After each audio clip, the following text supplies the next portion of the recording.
from across the nations of the world. Welcome to another exciting episode of the Global Talkative Series. And this is a platform to hang out, collaborate, and inspire one another. And we've been blessed to have wonderful talent, gifts, leaders from across the world coming on this platform to share their minds and then to, encourage us and encourage one another, especially during this challenging time. And we're blessed to have a brother in the house, a leader, a trailblazer, a champion, a slam champion, and someone that I know, a brother from another mother, Oh, and yes. we're glad to have him in the house. It's no other person than Wakefield Brewster. I'm gonna bring him Yeah. in now on Instagram.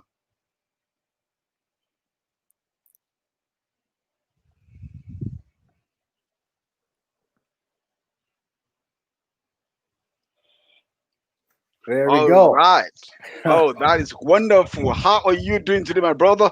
Man, I'm doing okay. How you doing, Brother Landry? I'm very well. I'm good. And our audience, we were glad to have Wake Producer in the house. And, it's a custom on this show to give you a background information about our guest so that you can, relate with him when he's speaking, when he's talking. Now, I can bet with you that today's episode is going to be an exciting one because we have a wonderful man in the house. And today's topic is beyond the pandemic, my perspective. That is Wakefield Brewster perspective beyond the pandemic. And Wakefield Brewster, it's a spoken word artist, slam champion, mental wellness advocate, and a resident poet at the Grand Theatre. If you recollect very well, we had the CEO of the Grand Theater here, some couple of weeks ago, and this is our brother who is the resident poet. And like we do it on this show, I'm just gonna read a short bio about our guest right about now. Since January 2000, Wakefield Brewster has been known as one of Canada's most popular and prolific performance poets. Is a black man born and raised in Toronto by parents hailing from the island beautiful of Barbados and has resided in Calgary since 2006. He has spoken across Canada, several states, and makes countless appearances on regular basis in a variety of ways for a myriad of reasons throughout each and every single year.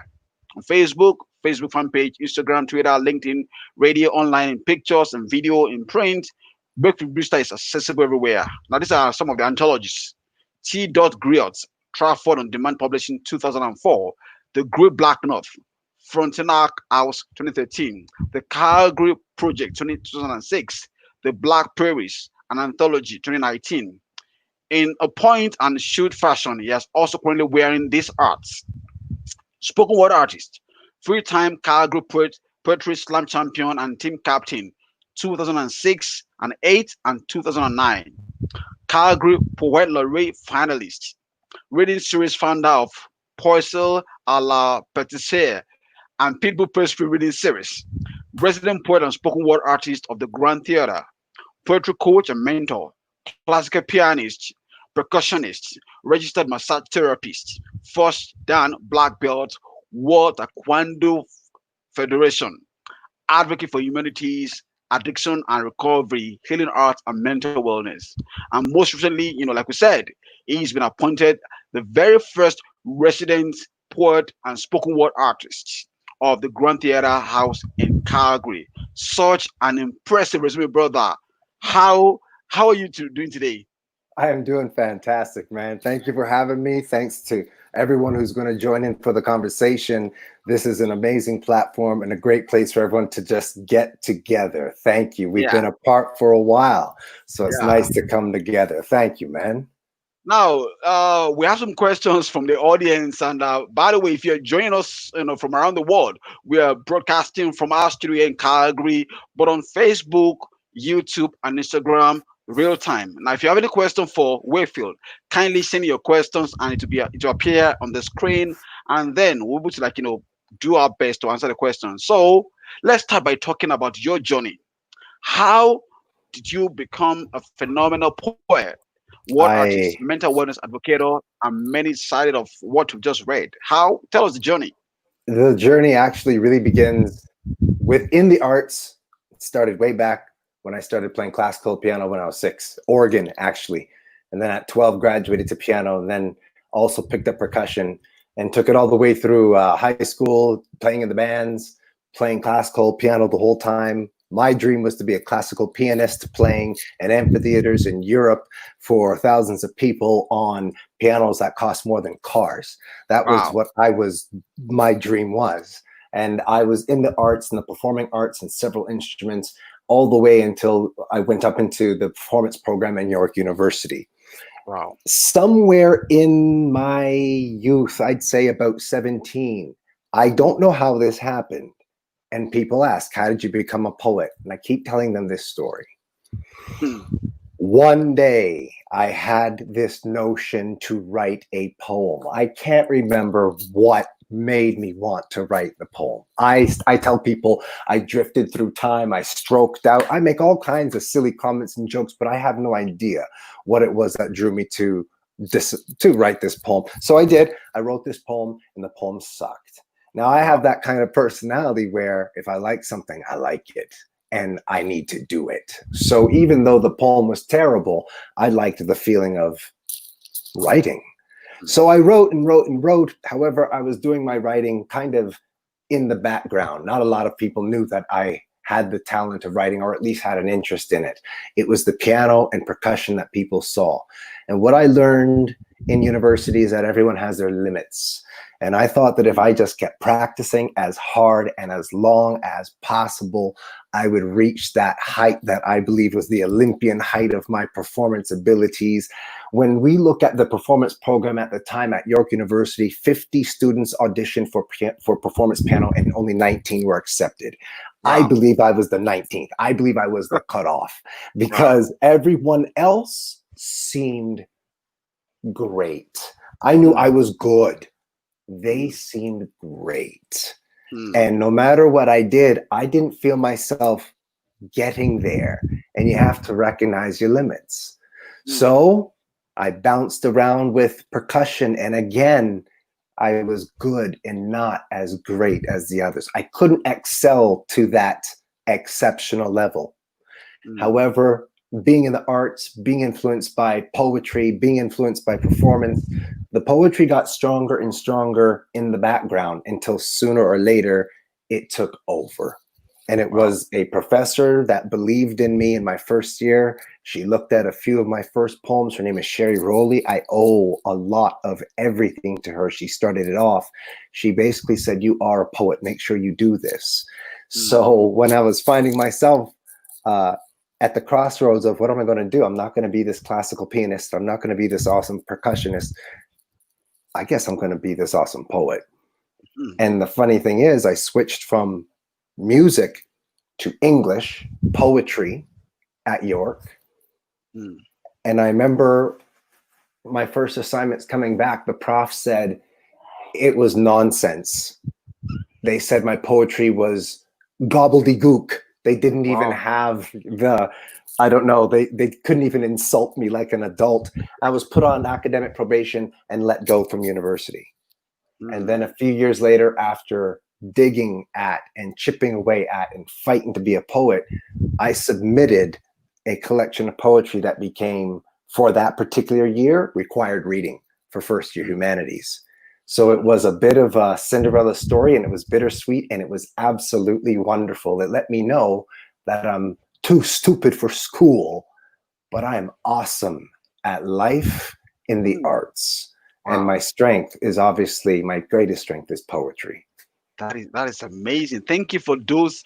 Thank God for professors and individuals that believes in us. Yeah, we need It them. makes a lot of difference, and that's one of the things we need in this day and age. For someone to believe in our dream, no matter how raw, unpolished the dream looks like, we need someone to like, okay, you know what, I believe in you, and a word of encouragement, no matter how little, will go a long way, to make you somebody in life. One of the things that I have said, because I get the opportunity to teach poetry as a poet in residence or artist in residence at schools. So you will see me from grade 6 to 12, but you'll also see me in colleges, universities, post-secondary, high-risk schools. I go where people don't believe poetry belongs and let them know Wow. that it belongs. It belongs everywhere. Yeah. And one thing I say to students is this. I said, listen, and kind of gets real teachers a little, Mhm. I say, it's funny how you are always made to see your shortcomings. A lot of people will always point out what you don't do well enough according to Mm. their standards or Yeah. expectations. They'll see that you don't do this well enough or that well enough, and they'll tell you to put all of your energy into doing something that you may only be mediocre at best. So rarely, and it's a shame that we see, especially young kids who do something good, and we Mm. don't tell them to do it great. Yeah. They Great. Yeah. don't do it, they do it great, and we don't encourage them to do it That's it. fantastically. Wow. We say, well, that's great, you can do that thing, which I place no personal value on. Now, go and spend your time and energy trying to be mediocre at this stuff that I have expectations. Mm. Nah, man. Mm. What people need is to feel that they have someone in their corner. That is And if amazing. Sherry Rowley didn't say to me, you're a poet, Mm. make sure you do this, I Wow. can't guarantee you I would have ever taken it as seriously as I Wow. did. Thank you, Shirley, for that encouragement. We all need to be there for one another. It might be a smile, it might be a word, it might be a note. Do Yeah. something to encourage someone to brighten their day. Now, if you're joining us, thank you for being part of today's broadcast. Lecture son, thank you for joining. Nelson told me, thank you for joining. Oh, We appreciate you. And for those who are joining from around the world, Ola Chris Akinola from South Africa, thank you. We appreciate you. Augustina Igedera Eruga, thank you. Black Limo, thank you for joining us. We appreciate you. This is still the Global Talkative Series, a global platform where we come to inspire, collaborate, and encourage one another. Now, I have a question for you, Wakefield. What does it mean to be a spoken word artist? it means everything to me. What I Hmm. have come to realize is that poetry, in many ways, is my therapy. I Mm. have a very colorful history and I have a very colorful future ahead of me for myriad of reasons before and myriad of ones coming. But I Mm. can say that poetry allows me to relate to it allows me to relate to the world around me. Mm. I find often if I need to approach something deep and personal, it's Mm. easier for me to create poetry around it than it Mm. is to have a conversation about it. I Mm. don't believe I lack in conversational skills, but I feel I can really put the beauty behind my emphasis when it comes to poetry. I'll Mm. answer the question, but it will kind of do this and do all kinds of. Wow. It'll be bright and shiny, and it will be polished and well thought Mm. through. When you have conversations, it's real time. Sometimes you bobble. You wish you could take something back. You forgot. Maybe I wanted to put something in. With poetry, you have time to wrestle with the words Mm. and get them as perfect as you believe you have them. Wow. Wow. Now, the question is, can this style of artistry be learned? Well, if you are asking, is poetry for you? The answer is yes. Wow. Is my style your style? That No, is never will be. okay. When I began, if that's what the question is, Yeah. when I began poetry, I tell this story in the intro of the first album I cut. I went to the first reading. I thought it was my first reading. It ended up being a poetry slam. It ended up being a Wow. competition. Mm. So I go up there and I read my words.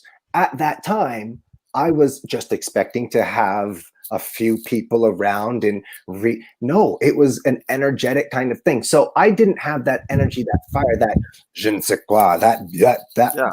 I didn't Wow. Yeah. have it. And so when I went into the bathroom and had that huge conversation that happens within a very short time, I came back out and said to myself, I might not be ready for this. This might not be for me. Mm. I went and started researching poetry online and came across Saul Williams. Mm. When I came across Saul Williams, New York City, he's known as the godfather of slam poetry.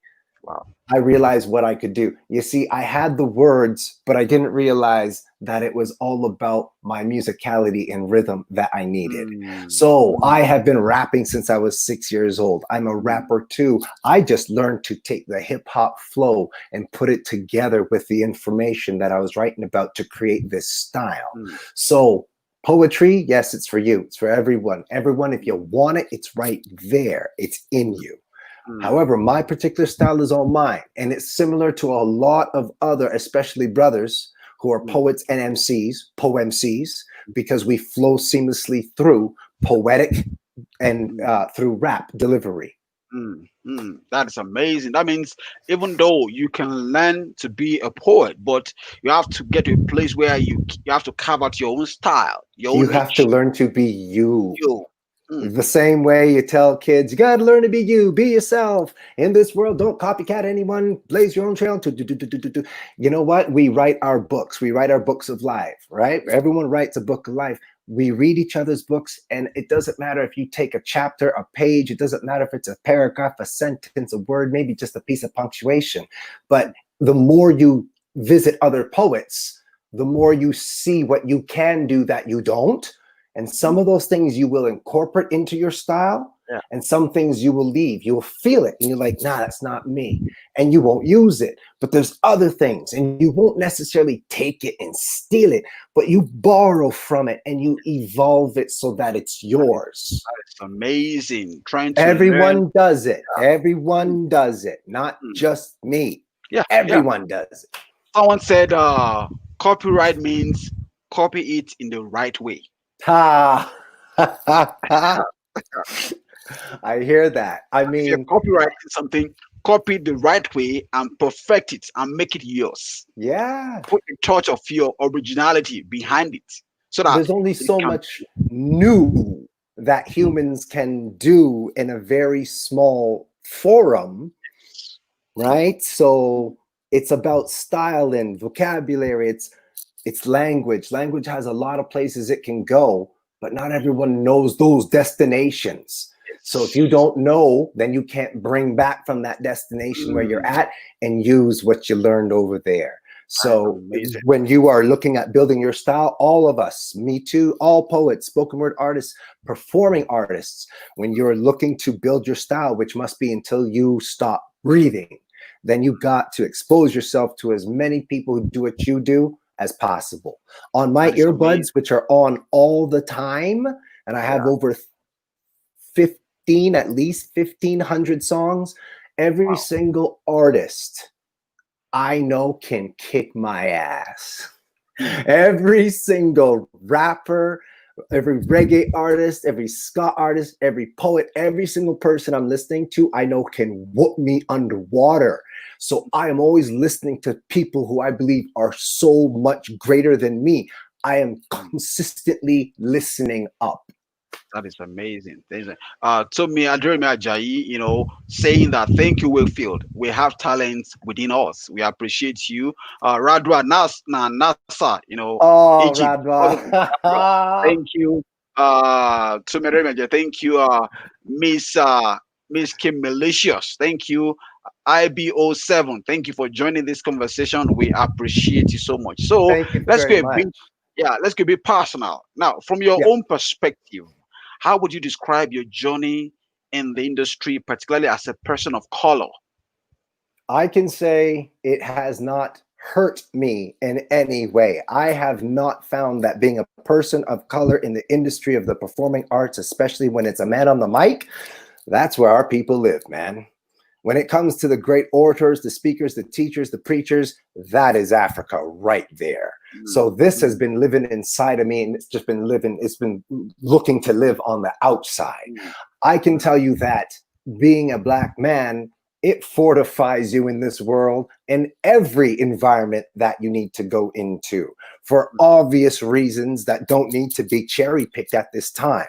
I am of a culture that has great oppression put on it. It lives today. The tendrils don't stop reaching. So no matter where you are in this world as a Black person, there is a type of awareness you have of everywhere you are and go, including the micro environments, even in the literary world, in the rap world, in the poetry world. However, I can never help but think of how speaking and the art of speaking has been something that is just bred within the African culture anyway. For us to be speakers in performing capacity, it's like walking, it's like riding a bike. It's natural. It should be expected that Yeah. when you have Black people in the performing arts and they're ready to speak, it's going to be good. Mhm. We're here for a reason, man. Thank you so much. Kelly Bird. Kelly, shout out to Kelly.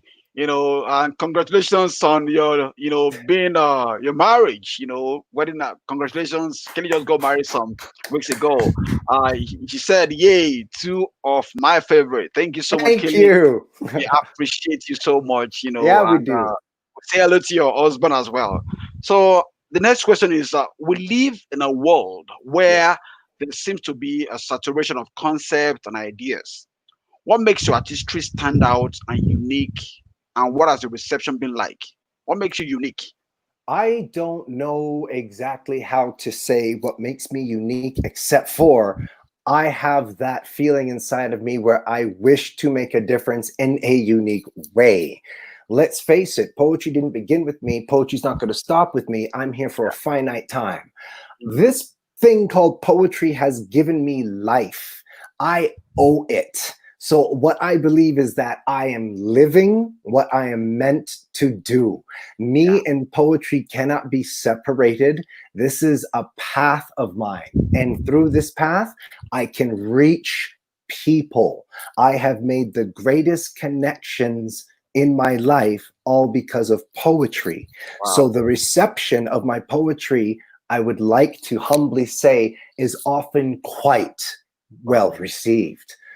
People believe that my poetry is, let's not use all the buzzwords and catchphrases of the day, but it's authentic, Yeah. it's real. I tell about my life, and the thing is, I don't rap about unicorns and rainbows. I'm usually talking about the disenfranchised communities, Mm, mental wellness, addiction and recovery, lost relationships, relation slips, politics and politrics. That's the kind wow. of thing I talk about, what people feel is real. And when I teach, I encourage people to make their greatest fiction from the real world. Mm, I can't help but say I believe I'm well received because people can relate to what I mm, say. mm. That is amazing. And not just a word of not boasting.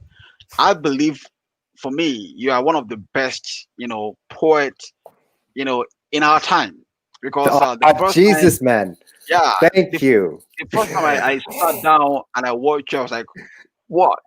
Like, it's like you are programmed like a computer to just This speak out the is, words. you have to understand, when I first started to find myself in poetry in the first few years, you start to find more and more and more of you in the first few years. You feel bigger and bigger, not a boastful big, you feel fuller and fuller. Let me tell you, if anyone, I never thought that I could like that and whip out words. Hmm. That's, you're right, it's like a biological programming. It's like the X-Men. They have an X gene, and it expresses when it's ready or when an event comes. Maybe that's exactly what, quote unquote, failing my expectations as a musician, all of a sudden turned on the poetic gene, and there it was the whole time. Listen, I talk a lot, Landry. I've talked a lot for a very long time. Now I'm saying things that people might want to hear. Now it's not just senseless ramblings. Hmm. You are making I'm meaning. reaching, You are folks. making meaning. You are speaking the truth about our community, about our life, and thank you for doing that. Now, we all know that there's a major pandemic all around the world now. What? COVID-19 came like a Yo. mighty flood and caused I a nearly missed it. massive disruption in our world. In your own word, what is your perspective on COVID-19? I am not a scientist. Yeah. I am not a like I would like everyone to understand that most of my COVID-19 conversations piss people off. Oh, And the reason is because, as terrible as it all is, I have never really had myself a panicky moment. I don't have any conspiracy theories. I don't, you know, it's coming down to the point where if we are all erring on the sides of caution in all ways, facets, and forms, that is essentially all we can do. I mean, look at how often people are not being as aware as they can about hygiene and health, being health aware. It's done some things to people. It's really shaken us up, yeah. woken us up, made us look. When it made us go inside our homes, we started looking at ourselves a lot more and at the world more critically. COVID unfortunately brought out a lot of we know all the negatives it's done. I don't have to list them. However, it's brought some positives out too. It has brought some positives out. We've seen some shifts in humanity. Wow. That's amazing, and it's been major issue. So now, in what way do you think this has affected the mental health of our people? Oh, I don't think we know the impact at this time. I think the Wow. mental wellness impact is fallout is en route. It's Wow. still coming Coming. because Hmm. we have had phase one, we've had phase two, we're still awaiting phase three or whatever phases need to come, but we're not back out into our complete new norm. And when we are fully out in our new norm, that means everyone's stuff will Hmm. be out Hmm. and it will be needing to be addressed. The Hmm. fallout of COVID-19 on mental wellness, pardon me, of many people Yeah. is going to be big and significant. Hmm. Hmm. I don't know what I don't know what the specifics will be, but I think one thing is that healthcare um, healthcare workers are going to be quite overwhelmed. There's going to be a lot of new patients. Hmm. That's what I Hmm. believe is going to happen. There'll be a lot of new patients. I believe COVID-19 has made a lot of people get honest with their Yeah. mental wellness, and now they're going to take care of it. They're going to go and get it in check. So that's a whole new community of people, population coming in. Hmm. And Yeah. then we have the ones that are already in check and doing their journey, who are going to be flooding back in for Wow. That's for amazing. it's going to be a lot. Thank you. Still on the Global Talkative series with Wakefield Brewster. And if you're watching us from around the world, we are reaching now from Facebook, YouTube, and Instagram Live. And it's been amazing talking to a brother, a poet, a spoken word artist, slam champion, a resident poet at the Grand Theater, and a mental wellness advocate, in person of Wakefield Brewster. Now, talking in terms of mental wellness advocacy, Yes. what practical steps or disposition do we need to have as we live in what we now know as new normal, as the world changes? What are the kind of steps we need to take, you know? I don't know what the public steps will be. That AHS, government, legislation, there's a whole bunch of out there rules. I think it's the inside check steps that people are going to need to address. Yeah. So number one, when it comes to problems, got to admit you have a problem. Yeah. That's the first thing. So if people are going to start checking themselves in the most healthy and gentle ways and see if they've actually got a problem or two going on, maybe three, I got a couple more than that, then I think that's the first thing that will assist everyone adjusting to the outside new norm. Get this inside new norm settled to Mm, handle the outside new norm, because mm, you really can't control that. And mm, that's kind of like everything else. Bad mm, news comes, you can't change bad news. You can change how you react to it or respond to it. mm. I know these are old things that are being said. They're nothing new, but they work. Yeah. Yeah. That is amazing. Thank you for that question. I have another question. As an to just shed more light on the past questions. God forbid a second wave hits the world. Do you think we're doing enough to learn and better position ourselves for the future? I'm going to say, because I like to also be cautiously optimistic. Yeah. The second wave, I'm going to use this phrase to preface as if this were true, Hmm. because I don't know what's true. So Yeah. just for the sake of this conversation, as if this were true. When the second wave comes, we've already had the first wave. We certainly aren't going to be apt at making a lot of those major mistakes before. Man makes lots of mistakes. Man repeats mistakes. Yeah. This really shook us up. Yeah. And A I lot. don't believe we're going to be lackadaisical in making sure that the next set of problems should all be new problems. Hmm. When it comes to this is me being cautiously optimistic. Yeah. This is no science behind the poet. I'm Hmm. just saying, cautiously optimistic and hoping man has learned. Hmm. Then the second wave will be new problems, not new problems compounded by old ones that weren't already taken care of. So that's what I'm hoping for. I hope so as well because we've learned a lot as a result of this first pandemic, and Yes. then it's like the world is alive. We are waking from the slumber. Like wow, it took us, unexpectedly. What is happening, and we just realized that we need to work on ourselves. We need to make sure our community is better and safer. And I think we'll be prepared better, for in case the second wave, which I'm not praying we should have, because I can't wait for us to get back to the way we were doing things before, But that at least may. This is still the Global Talkative Series, my brother. Work for Brewster. I encourage you to hang around because in some few minutes it's gonna drop us, some lines of poetry, and before then, we mentioned, we know that there are major pandemics in the world: the coronavirus pandemic and the racism pandemic, which we've seen the police brutality, the Black Lives Matter and all of that. Now, what is your take on the present issue about racism? You know, the reason the George Floyd. Floyd incident bothered me personally so much was because I lost a friend to this exact same method of murder Wow, in so sorry. 1999. Wow. And so it was very emotional. Listen, the reason this particular and last few particular incidents, these two with the running man Mm-hmm. Ahmaud Aubrey, Aubrey and and George. Did Floyd. I get it backwards? Yes. Sorry, I beg your pardon.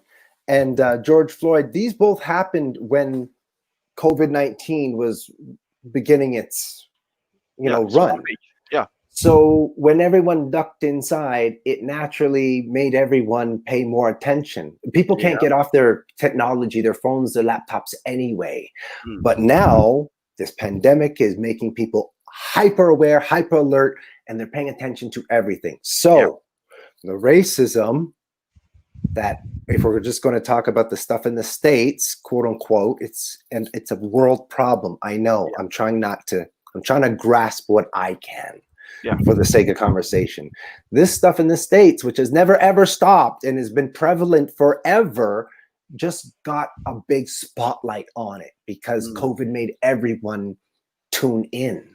Yeah. So people were tuning into the world, and this happened. They're marching in Japan, they're marching in Germany. Yeah. Everyone got to see it. So the racism has been the same all this time throughout the game.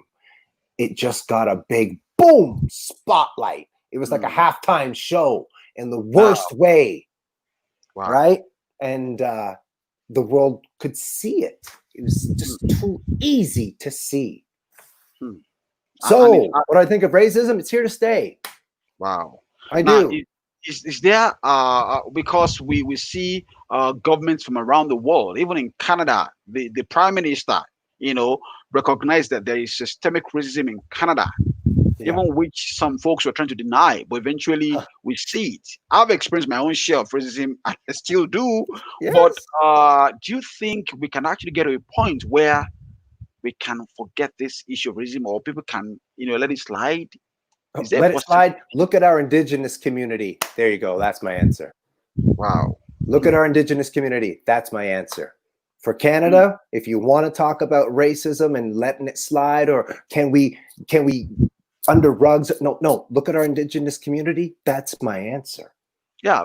Recently, there was a video of indigenous chief that was assaulted by the Yeah. police, and they actually said the wrong thing, in the report, but the video proved otherwise. you know, which is like, come on. And I'm just hoping that the authorities are listening, and I just feel that they can be much more compassionate, because the issue of racism, to me, number one, is stupid. It is stupid because if you look at the genetic configuration of every individual, red blood runs in our veins. Yeah, that's science. We all bleed the same. Russians, Americans, Africans, Indians, Aboriginals, everybody, we bleed the same. And this idea that some said are much superior than the other is just some kind of lie that, uh, It's one of the oldest lies. And one of the things that I like to mention is, if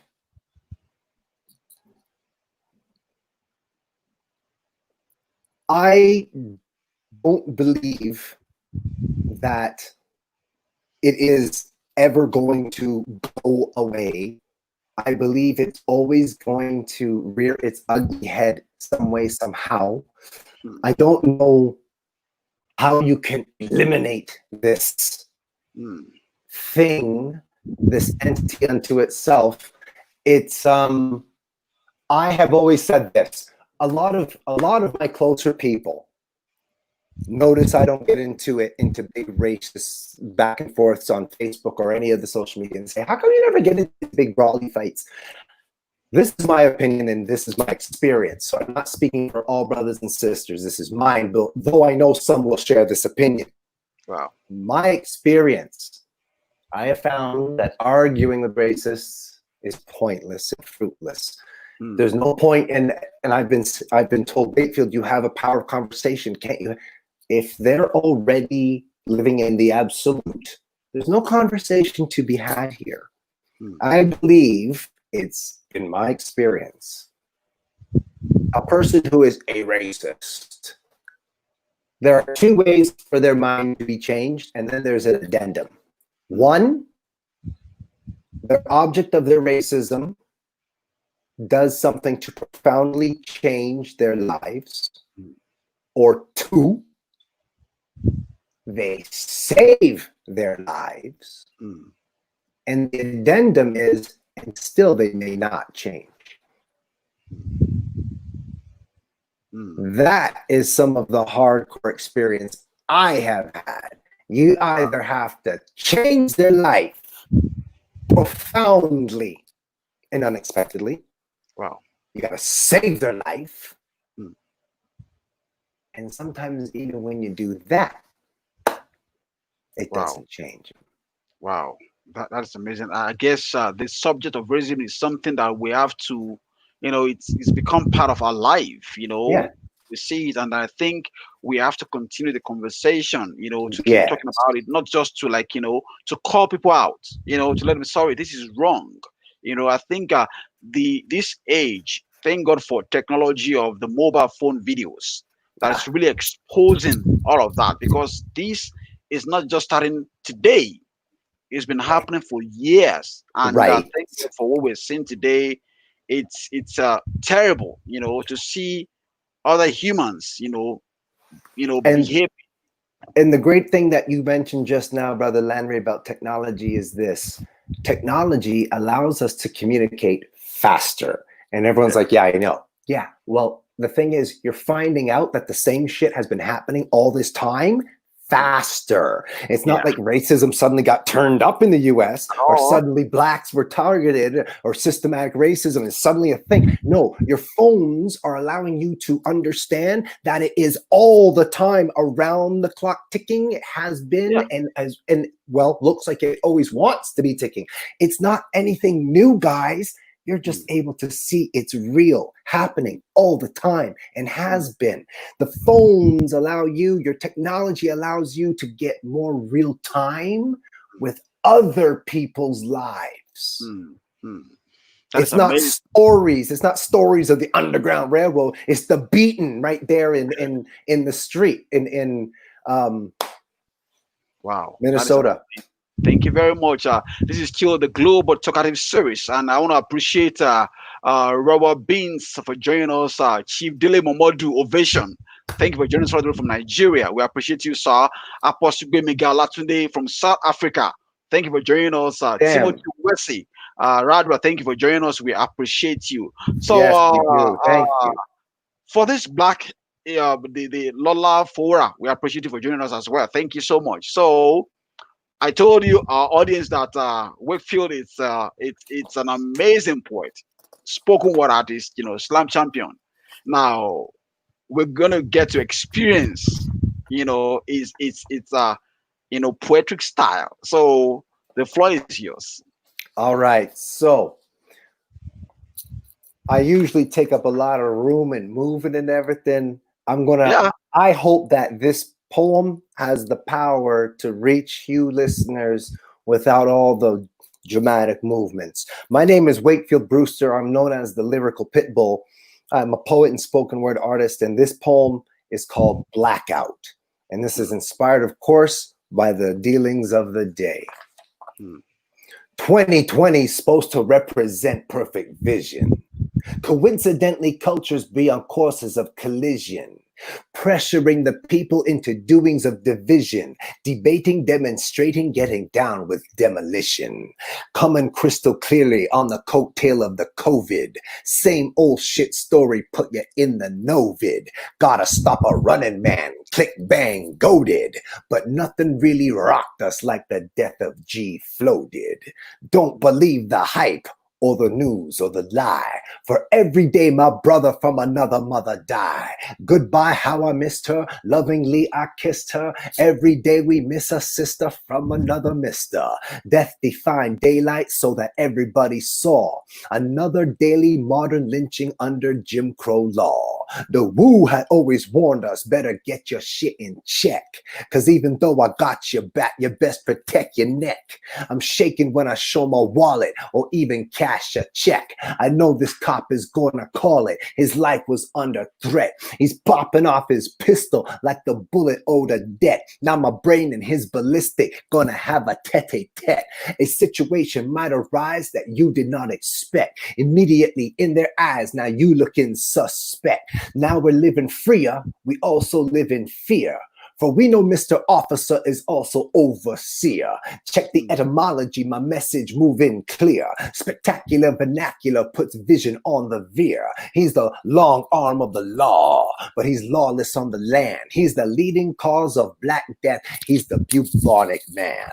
He's the bully in the bonza, a monkey man in dress. With key and cuff, this monkey nuff, lock up your hand in stress. Even if you see a day in court, it's full court press. Next, they put your fullness of your life upon duress. He's the first line of authority in the master plan. A cop can kill you quicker than the average con can. With riot gear and weaponry, with steel-toed boots to step on thee. The spawn of criminology, enhanced by new technology. Rounding up the black sheep, Seth did the herder. Slaughter in the streets is now akin to man and murder. Helen Keller flashbangs above the gun clatter. Tell me how the fuck you gonna hear that Black Lives Matter? There is no denying that priority is higher. Historically, it's never white lives coming under fire. This land of opportunity, all built for one community, instead of seeking unity, will punish with impunity. The reasons for our marching are their methods and their madness, honoring our elders who fought hard but never had had this power of assembly and of gathering in speech. Black motherfuckers couldn't bathe on Whitey's beach. Now we making moves and moving mountains, mobilizing, raising fists around the world to varnish globalizing. And sometimes in the same way we all find truth fiction wary. Number 45 is rolling out the military. The military marches. The marches turn to mobbing. The mobbing needs a muting. But now it's turned to robbing. The robbing got relentless and led to all the looting. So number 45, he simply said to start the shooting, brandishing a Bible to allow his ill behavior, acting like a judge, jury, sentinel, and savior, encroaching with his evil up until 11th hour. He ain't the only one who must be parted from their power. Hands on law, fists on flex, guns on draw, knees on necks. Hands on law, fists on flex, guns on draw, knees on necks. Impossible to make a stand when flattened to the floor. I'd ask my brother Patrick Shan, but he ain't here no more. We lost him 20 years ago, exactly to this plight. And even though they snuffed him out, we all can see his light. Legislation lacking, and we got to lift the lack out. Politicking plans, we gotta back out. Freedom fighters falling into flux to force the flack out. So join me when I say that every day gonna be a blackout. This is amazing. This is wonderful, wonderful. Thank you. Kem's design is so powerful. Liber motto, Elijah of E dot plus accountants, they're all waving. This is huge. This is huge.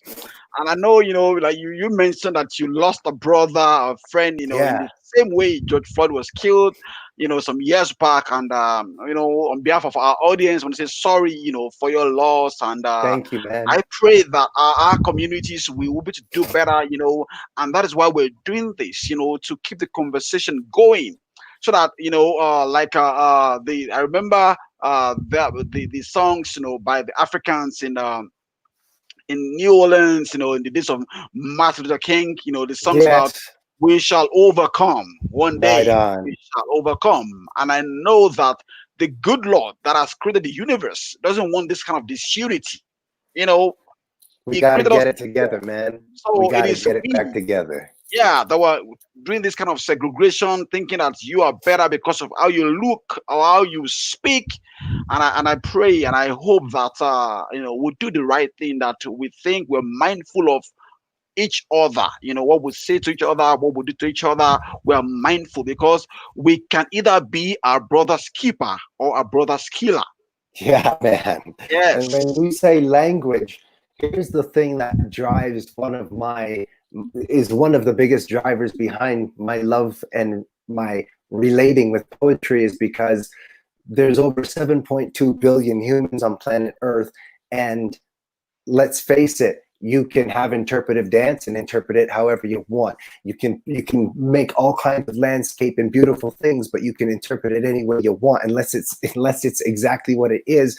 People can believe or imagine it's what they want. When it comes to communicating with people who you don't even speak the same language sometimes, it is language that brings us together. It's how we communicate. The first solid way I think humans can communicate is not always with action. I honestly believe it's language. It's extremely powerful. And when you're speaking in a room full of people who all speak the same language, the most powerful thing often is the delivery. Yeah. It's You can deliver very ugly truths Yeah. with some type of, I don't know, I'd like to say carrier, where at the very least it can be accepted. Even if it's like holding a hot stone, it can still be accepted how it was carried. I believe language is extremely important, not only in our communication, but in our wellness. People are not mindful how they speak to each other.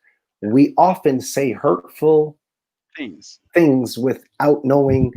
We often listen only to respond and not understand. Guilty. Yeah. And we need to work on it. Yeah. Thank you so much. We have about just 4 minutes more to end this live chat. So, brother Wakefield, what word of advice, final closing words to our audience out there? Get closer to you. Do the healthiest, most selfish thing ever and get closer to you. Wow. Figure your shit out and enjoy the rough times doing it, because you will be happier on the other end of your struggles. But honestly, the world will heal better collectively if we selfishly, with good intentions, look at admitting and then healing the problems within ourselves. That I'm is on that journey. That's all. Thank you so much. And we are all on that journey to becoming a better version of us. Thank you so much for, taking time to be on Thanks this for show. having A me. a Thanks, very man. busy man, and thank you for just so many things to accommodate this time. And to our audience from around the world, we appreciate your time, spent on this show. And like we did on this show, we have guests coming in from all around the world who are coming to share ideas with us. So join us on our next episode of the Global Talkative Series. I'm your host, Lanre Ajayi. Bye for now.